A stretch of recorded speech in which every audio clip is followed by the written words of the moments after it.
mag-charge yan? Simple ah. Batang ka-charger mo kagabi. Bumatang ka na ano ah. Bumili ka ng charger mo.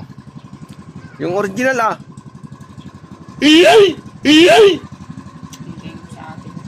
Ha? Kung mo pa yun, bili ka ng bago para ano. Yung cellphone mo, maganda na original naman yan. Anong cellphone yan? Redmi. Ako, galing ah. Ayos yan.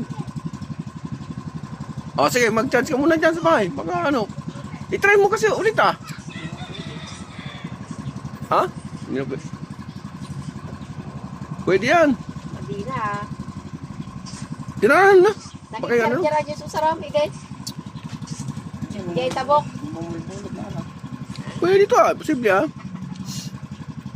Wala talaga. Patay na patay to ah. Baka nabasa daw. Bukan na yun. Ah, wala. Ayaw talaga ma-open, no?